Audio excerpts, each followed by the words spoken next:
पर इस वक्त पे मैं विनती करता हूं राहुल गांधी जी को, आइए और आपको संबोधित करें।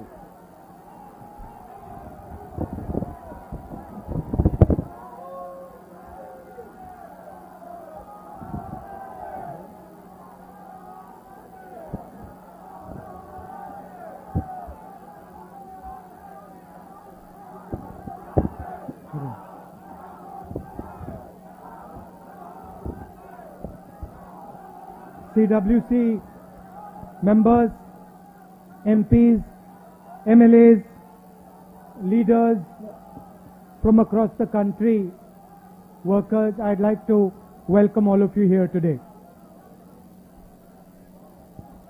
नमस्कार, कैसे हैं आप? ठीक है?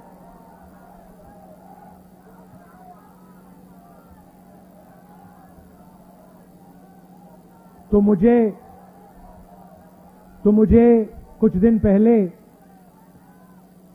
ईडी ऑफिस में बुलाया गया। अच्छा भैया शांत हो जाएं। कुछ दिन पहले मुझे ईडी ऑफिस में बुलाया गया। छोटा सा कमरा था, 12 फुट बाय 12 फुट मान लो। बीच में मेज थी, कंप्यूटर था, 3 ईडी के ऑफिसर बैठे थे, एक बाहर खड़ा था और मैं उनके साथ कमरे में बैठा।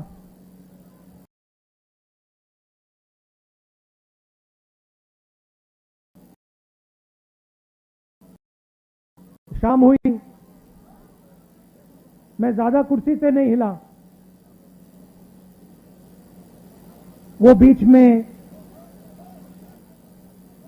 उड़ जाते थे, चले जाते थे। उनके जो सीनियर ऑफिसर थे उनको इंस्ट्रक्शन की भी जरूरत थी, तो वो निकलते रहते थे, आते थे। तो रात को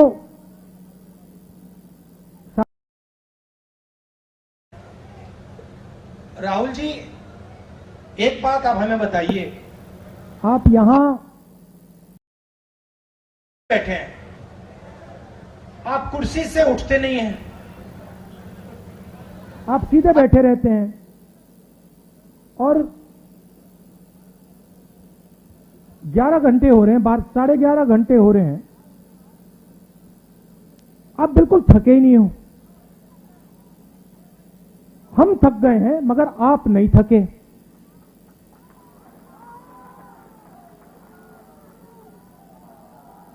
ये उन्होंने पूछा, आपका सीक्रेट क्या है?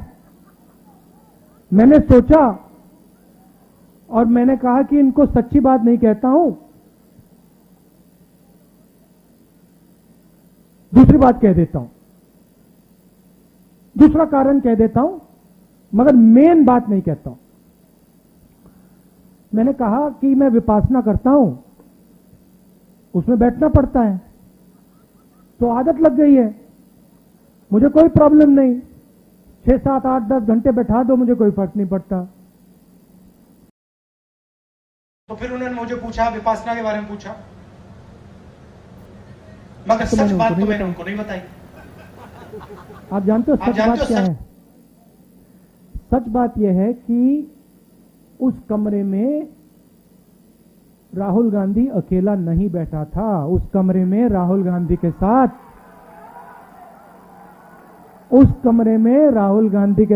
कांग्रेस का हर नेता, हर कार्यकर्ता कमरे में बैठा था।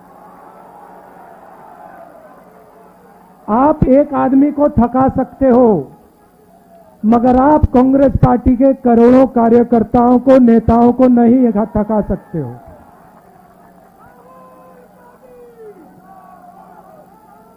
और सिर्फ कांग्रेस पार्टी के नेता, कार्यकर्ता उस कमरे में नहीं थे। उस कमरे में इस सरकार के खिलाफ जो भी बिना डरे लड़ता है वो बैठा था। ठीक है, उन व्यक्तियों को स्पेशल इनविटेशन ईडी ने नहीं दिया, मगर उस कमरे के अंदर जो भी हिंदुस्तान के लोकतंत्र के लिए लड़ रहे हैं, वो सब के सब मेरे साथ बैठे हुए थे। तो थकूंगा कैसे? अच्छा, फिर 3-4-5 दिन हुए। आखिरी दिन कहते, राहुल जी आपने इतनी पेशेंटली सवाल के जवाब दिए, हर सवाल को आपने सुना, आपने जवाब दिया, फिर आपने चेक किया, तो इतनी पेशेंस आप में से आपको कहां से मिल गई? मैंने कहा भैया ये तो मैं आपको नहीं बता सकता। वो पहले आपने थकान की बात पूछी, मैंने विपासना बोल दिया, मैं पेशेंस का नहीं कह सकता आपको। आप जानते हो पेशेंस कहां से आई? कह देना था, कांग्रेस पार्टी में 2004 से काम कर रहा हूं। पेशेंस नहीं आएगी तो क्या आएगी?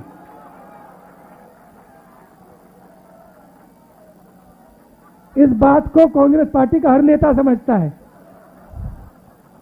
देखो बैठे हुए हैं, सचिन पायलट जी बैठे हुए हैं, सब बैठे हुए हैं, मैं बैठा हूं।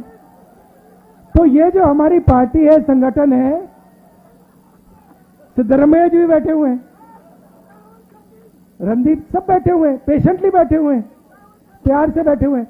तो ये जो हमारी पार्टी है, ये हमें थकने नहीं देती है, और ये हमें रोज पेशेंस सिखाती है, और इसी से हमें स्ट्रेंथ आती है, इसी से हम लड़ते हैं। उधर पेशेंस की कोई जरूरत नहीं, उधर बस हाथ जोड़ दो, मत्था टेक दो, सच्चाई मत बोलो, काम हो जाएगा। तो सबसे पहले मैं आपका धन्यवाद करना चाहता हूं कि आपको लगा होगा कि राहुल गांधी 5 दिन 3-4 ईडी ऑफिसरों के साथ अकेला बैठा है। आप गलतफहमी में हो, आप सब मेरे साथ ईडी ऑफिस में बैठे हुए थे, और आपने अपनी शक्ति मुझे दी, इसीलिए ईडी शीडी कुछ नहीं, कुछ फर्क नहीं पड़ता। और मैं आपको बताऊं, वेणुगोपाल जी ने कहा, मैं आपको बता रहा हूं, जो ऑफिसर्स थे जिन्होंने मुझे इंटरोगेट किया, उनको भी यह बात समझ आ गई कि कांग्रेस पार्टी के नेता को डराया नहीं जा सकता है, कांग्रेस पार्टी के नेता को दबाया नहीं जा सकता है, धमकाया नहीं जा सकता है, क्योंकि कांग्रेस पार्टी सच्चाई के लिए लड़ती है। सच्चाई में पेशेंस की कोई कमी नहीं होती, सच्चाई कभी थकती नहीं है। झूठ जरूर थक जाएगा, मगर सच्चाई कभी नहीं थकती, सच्चाई में पेशेंस की कोई कमी नहीं हो सकती। तो मैं आपको दिल से धन्यवाद करना चाहता हूं। मगर मेरा जो मामला है, ये छोटा सा मामला है, मैं आपको बताऊं तो ये जरूरी भी नहीं है। आज सबसे जरूरी बात हिंदुस्तान में रोजगार की है। नरेंद्र मोदी की सरकार ने जो इस देश की रीढ़ की हड्डी है, स्मॉल एंड मीडियम इंडस्ट्री, जो इस देश को रोजगार देती है, उस रीढ़ की हड्डी को इन्होंने तोड़ दिया है। और आज मैं महीनों से कह रहा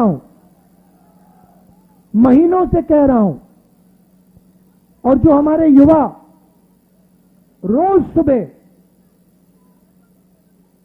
हर रोज सुबह दौड़ते हैं, आर्मी में, नेवी में, एयरफोर्स में, फोर्सेस में भर्ती होने के लिए दौड़ते हैं, उनसे मैं कह रहा हूं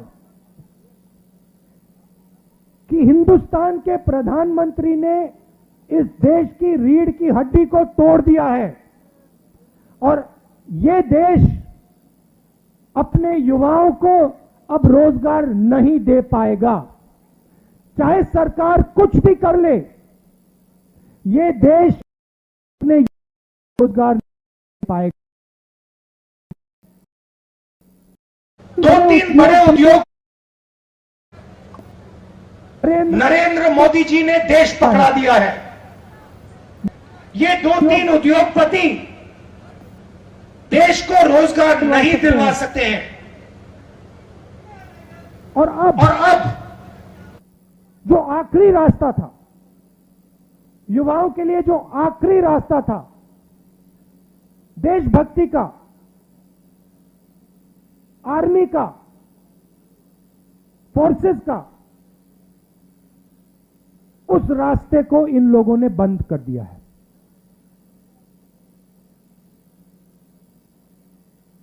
वन रैंक वन पेंशन की बात करते थे, अब नो रैंक नो पेंशन। अब आप दौड़ो, सुबह सुबह दौड़ो, आर्मी में भर्ती हो और फिर घर जाओ। और याद रखना, जब आप घर जाओगे, मैं गारंटी करके कह रहा हूं, जब आप घर जाओगे, आर्मी के बाद घर जाओगे, आपको कोई रोजगार नहीं मिलने वाला है। कोई रोजगार नहीं मिलने वाला है। दूसरी तरफ आज चाइना की सेना हिंदुस्तान की धरती में बैठी हुई है। 1000 स्क्वायर किलोमीटर से ज्यादा जमीन चाइना की सेना ने हमसे छीनी है। यह सच्चाई है, इस बात को हिंदुस्तान की सरकार ने एक्सेप्ट किया है। सेना को मजबूत करना चाहिए और सरकार सेना को कमजोर कर रही है, और इसका नतीजा आएगा। जब युद्ध होगा तब इसका नतीजा आएगा।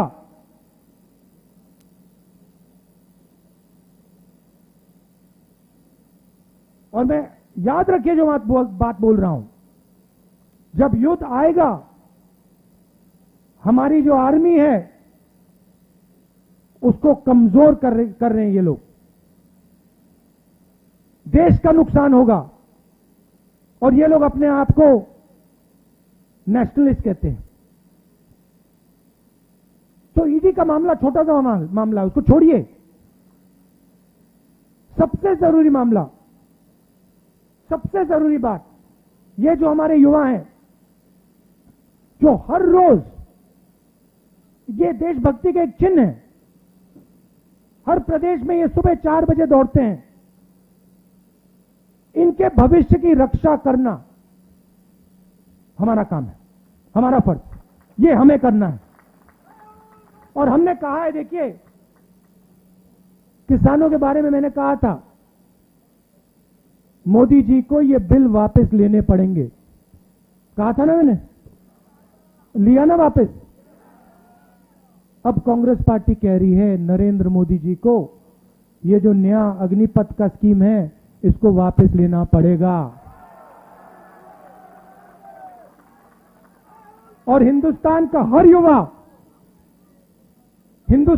हर युवा हमारे साथ इस काम में खड़ा मिलेगा, क्योंकि हिंदुस्तान का युवा जानता है